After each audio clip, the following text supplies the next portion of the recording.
Hi, ಎಲ್ಲರೂ ಹೇಗಿದ್ದೀರಾ? Welcome to ಮೆಹೇಸ್ ವ್ಲಾಗ್ಸ್. ಇವತ್ತು ನಾನು ಚಿಕನ್ ಮೊಮೋಸನ್ನು ಹೇಗೆ ಮಾಡೋದಂತ ತೋರಿಸ್ತೀನಿ. ಇದಕ್ಕೆ ಮೈದಾ ಹಿಟ್ಟು ತೊಗೊಂಡಿದ್ದೀನಿ, ಸ್ವಲ್ಪ ಉಪ್ಪು ಮತ್ತು ನೀರು ಹಾಕಿ ಇದನ್ನು ಚಪಾತಿ ಹದಕ್ಕೆ ಕಲಸಿಟ್ಕೊಂಡ್ಬಿಡಿ. ಇದಕ್ಕೆ ಸ್ವಲ್ಪ ಎಣ್ಣೆ ಹಾಕಿ ಚೆನ್ನಾಗಿ ಇದನ್ನು ಕಲಸಿ ಇದನ್ನು ಮುಚ್ಚಿಟ್ಟು ಪಕ್ಕದಲ್ಲಿ ಇಟ್ಕೊಳ್ಳಿ. ಆಮೇಲೆ ಇದಕ್ಕೆ ಬೋನ್ಲೆಸ್ ಚಿಕನ್ ತೊಗೊಂಡಿದ್ದೀನಿ ನಾನು. ಇದನ್ನು ಸ್ವಚ್ಛದಾಗಿ ತೊಳೆದಿಟ್ಕೊಂಡಿದ್ದೀನಿ. ಮತ್ತು ಇದಕ್ಕೆ ಏನೇನು ಬೇಕಂದರೆ ಈರುಳ್ಳಿ ಮತ್ತು ಹಸಿಮೆಣಸಿನ್ಕಾಯನ್ನು ಸಣ್ಣದಾಗಿ ಹೆಚ್ಚಿಟ್ಕೊಂಡಿದ್ದೀನಿ. ಮತ್ತು ಇದಕ್ಕೆ ರುಚಿಗೆ ತಕ್ಕಷ್ಟು ಉಪ್ಪು ಬೇಕು. ಮತ್ತು ಖಾರ ಪುಡಿ ತೊಗೊಂಡಿದ್ದೀನಿ ಇದಕ್ಕೆ. ಮತ್ತು ಪೆರಿ ಪೆರಿ ಮಸಾಲ ಅಂತಾರೆ ಇದನ್ನು. ನೋಡಿ, ಈ ಥರ ಮಿಕ್ಸಿ ಜಾರ್ಗೆ ಚಿಕನ್ ಹಾಕ್ಕೊಂಡು ಇದನ್ನು ಮೆತ್ತಗೆ ರುಬ್ಕೋಬೇಕು. ಈ ಥರ ನೀರು ಏನು ಹಾಕಬೇಡಿ, ಇದರಲ್ಲಿ ಓನ್ಲಿ ಚಿಕನ್ ಹಾಕಿ ಈ ಥರ ರುಬ್ಕೊಳ್ಳಿ. ನೋಡಿ, ಅದು ರುಬ್ಬಿದ ಮೇಲೆ ಈ ಥರ ಆಯಿತು. ಇದರಲ್ಲಿ ಕಟ್ ಮಾಡಿಟ್ಕೊಂಡ ಈರುಳ್ಳಿ ಮತ್ತು ಹಸಿಮೆಣಸಿನ್ಕಾಯಿ ಹಾಕ್ಕೊಳ್ಳಿ. ರುಚಿಗೆ ತಕ್ಕಷ್ಟು ಉಪ್ಪು ಮತ್ತು ಇದಕ್ಕೆ ಖಾರ ಪುಡಿ. ನಿಮಗೆ ಖಾರ ಬೇಕಂದರೆ ಹೆಚ್ಚಿಗೆ ಹಾಕ್ಕೋಬೋದು. ನಾನು 1 ಸ್ಪೂನ್ ಖಾರ ಪುಡಿ ಹಾಕ್ಕೊಳ್ತಾ ಇದ್ದೀನಿ. ಇದರಲ್ಲಿ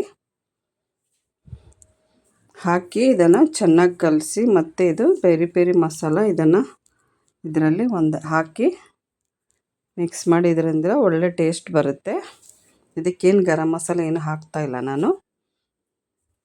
ನೋಡಿ, ಈ ಥರ ಚೆನ್ನಾಗಿ ಮಿಕ್ಸ್ ಮಾಡಿ ಇದನ್ನು. ಇದು ಸ್ಟಫಿಂಗ್ ರೀ. ಅದಕ್ಕೆ ಇದರಲ್ಲಿ ಸ್ವಲ್ಪ ಎಣ್ಣೆ ಹಾಕ್ಕೊಂಡು ಅದನ್ನು ಕೂಡ ಚೆನ್ನಾಗಿ ಮಿಕ್ಸ್ ಮಾಡಿ. ಈ ರೆಸಿಪಿ ನೀವು ಕೂಡ ಟ್ರೈ ಮಾಡಿ. ಇಷ್ಟ ಆದರೆ ನಿಮ್ಮ ಫ್ಯಾಮಿಲಿ ಆ್ಯಂಡ್ ಫ್ರೆಂಡ್ಸ್ ಜೊತೆ ಶೇರ್ ಮಾಡಿ.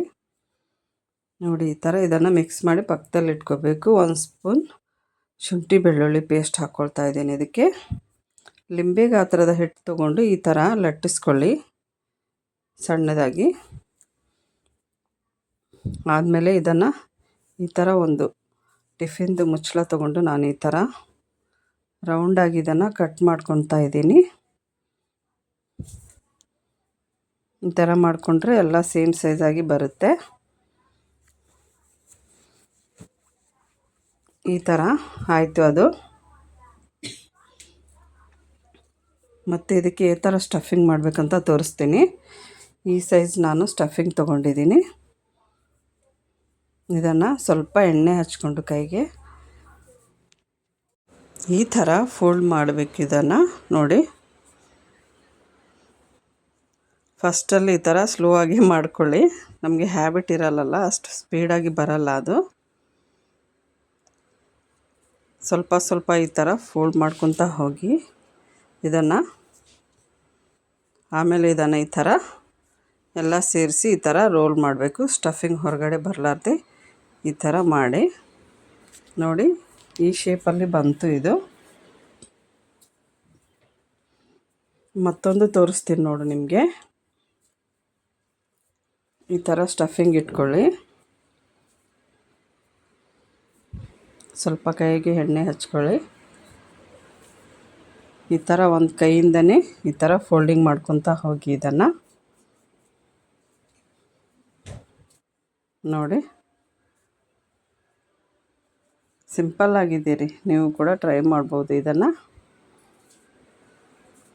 ನೋಡಿ, ಈ ಥರ ಆದಮೇಲೆ ಇದನ್ನೆಲ್ಲ ಸೇರಿಸಿ ಈ ಥರ ಮಾಡಬೇಕು. ನೋಡಿ, ಇದು ಓಪನ್ ಆಗಲ್ಲ. ನೋಡಿ, ಎಲ್ಲನ ಮಾಡಿ ಈ ಥರ ರೆಡಿ ಮಾಡ್ಕೊಂಡು ಇಟ್ಕೊಂಡಿದ್ದೀನಿ ನಾನಿವಾಗ. ಒಂದು ಬಾಣಲೆ ಇಟ್ಕೊಂಡು ಗ್ಯಾಸ್ ಮೇಲೆ ಅದರಲ್ಲಿ ಬಿಸಿ ನೀರು ಇಟ್ಕೊಳ್ಳಿ. ನೀರು ಬಿಸಿ ಮಾಡಿ, ಮತ್ತು ಈ ಥರ ಹೋಲ್ ಇರುತ್ತೆಲ್ಲ ಪಾತ್ರೆ, ಅದಕ್ಕೆ ಎಣ್ಣೆ ಹಚ್ಕೊಂಡು ಅದನ್ನು ಆ ಬಾಣಲೆ ಮೇಲೆ ಇಡಿ. ಅದು ಸ್ಟೀಮ್ ಬರುತ್ತೆ ಅದರಿಂದ. ಈ ಥರ ಚೆನ್ನಾಗಿ ಎಣ್ಣೆ ಸವರಿ ಅದಕ್ಕೆ ಪಾತ್ರೆಗೆ, ಇಲ್ಲಾಂದರೆ ಅಂಟ್ಕೊಳ್ಳುತ್ತೆ ಅದು. ನೋಡಿ, ಇದು ಒಂದೊಂದಾಗಿ ಈ ಥರ ಇಟ್ಕೊಳ್ಳಿ.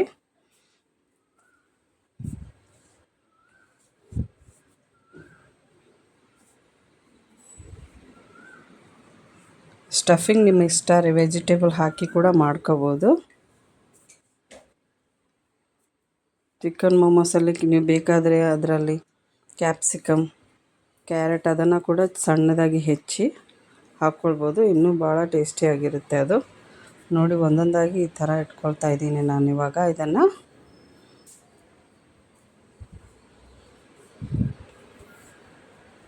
ಈ ಥರ ಇಟ್ಮೇಲೆ ಇದಕ್ಕೆ ಒಂದು ಲಿಡ್ ಹಾಕಿ ನಾವು ಇಡ್ಲಿ ಈ ಥರ ಮಾಡ್ತೀವಲ್ಲ ಆ ಥರ ಒಂದು 20 ಮಿನಿಟ್ಸ್ ಇದನ್ನು ಇಡಿ. ಇದಕ್ಕೆ ರೆಡ್ ಚಟ್ನಿ ಮಾಡ್ಕೊಂಡಿದ್ದೀನಿ. ಇದನ್ನು ಹೇಗೆ ಮಾಡಬೇಕಂತ ನಾಳೆ ತೋರಿಸ್ತೀನಿ ನಾನು. ನೋಡಿ ಇದು ಇವಾಗ ಸ್ಟೀಮ್ ಆಯಿತು. ಇದನ್ನು ತೆಗೆದು ತಣ್ಣಗೆ ಹಾಕಬೇಡಿ, ಸ್ವಲ್ಪ ಹೊತ್ತು ಎಣ್ಣೆ ಬಿಸಿ ಇಟ್ಕೊಂಡಿದ್ದೀನಿ, ಕಡಾಯಿ ಇಟ್ಕೊಂಡು ನಾನಿವಾಗ ಇದನ್ನು ಒಂದೊಂದಾಗಿ ಈ ಥರ ಫ್ರೈ ಮಾಡ್ಕೊಳ್ಳಿ. ಇದು ಚಿಕನ್ ಫ್ರೈಡ್ ಮೊಮೋಸ್ ರೀ. ಸ್ಟೀಮ್ ಕೂಡ ಮಾಡ್ಕೋಬೋದು, ಆ ಥರ ಕೂಡ ತಿನ್ಬೋದು ನೀವು, ಸ್ಟೀಮ್ ಮಾಡಿ ಅಷ್ಟೇ. ಇದು ಕೂಡ ಭಾಳ ಚೆನ್ನಾಗಿರುತ್ತೆ. ಈ ಥರ ಕೂಡ ನೀವು ಟ್ರೈ ಮಾಡಿ ನೋಡಿ. ಇದು ಆದಮೇಲೆ ಈ ಥರ ಆಯಿತು. ನೀವು ಕೂಡ ಟ್ರೈ ಮಾಡಿ, ನಿಮ್ಮ ಫ್ಯಾಮಿಲಿ ಆ್ಯಂಡ್ ಫ್ರೆಂಡ್ಸ್ ಜೊತೆ ಶೇರ್ ಮಾಡಿ. ನಾನು ಈ ಚಟ್ನಿಯನ್ನು ಮತ್ತೆ ನಾಳೆ ನಿಮಗೆ ಹೇಳ್ಕೊಡ್ತೀನಿ. Thank you.